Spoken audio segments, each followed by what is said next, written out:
to Pink Lipstick dito sa TV5.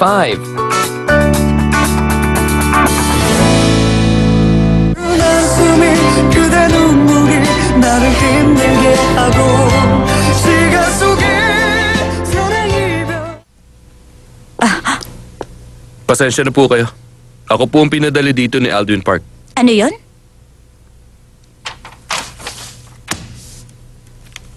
Ito ang kontrata ni Mr. Jung na hindi siya papayag na manggulo si Marivic Kim. Naalala niyo ba to? Hindi natupad ang usapan. Paano maayusin to, sir? Alam niyo naman po kasi, sir, ganito po kasi nangyari. Teka, sandali lang. Hindi naman sapat ang binayad niyo sa trabaho ko, ah. Paano ko siya patitigilin sa bariyang binigay niyo sa akin, ha? Nakikita niyo ba kung ganong klaseng luha meron niya si Marivic? Ni isang damit, wala akong mabilis na binigay sa akin ni Aldwin. Ano bang gusto niyong sabihin, Mr. Jung? Mapapatahimik niyo siya kung magdadagdag ng bayad? Oo, parang ganun. Yun ang ibig kong sabihin. Tama, sweetie? Huwag mo nga akong tanungin. Inubos mong pera na yun, di ba?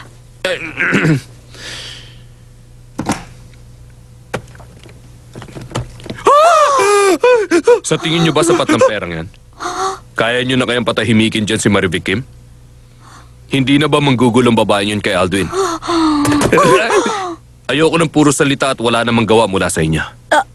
Pero sandali, sir. Ano bang gusto nyo? Una, gusto kong ilayo niyo sa bahay nila Andrea Yu si Marivic Kim. Tumira na kayo kasama niya para mabantayan niyo mabuti ang babaeng yan. Teka, sandali nga lang, sir. Makinig ka sa akin.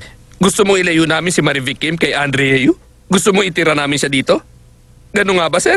Tama ka, ganun na nga. Hindi pala ganun kahirap ang gusto nyo. Kapag nag-asawa na si Andrea, kailangan na niyang umalis sa bahay na yon. Walang magagawa si Marivic. Dito talaga sa bahay ang bagsak ng anak ko. Huwag na kayo mag-alala. Kaya kong gawin yon. At isa pa, ano pang gusto nyo? May isa pang kondisyon para makuha niyo yung pera na to.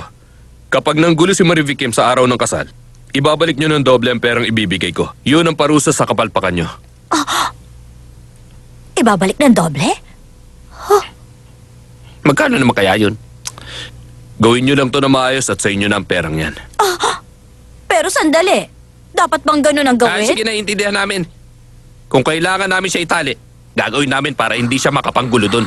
Hanggang matapos lang naman yung kasal, hindi ba? Ano kung itatali mo, Romel? Hindi naman siya package na itatali na lang.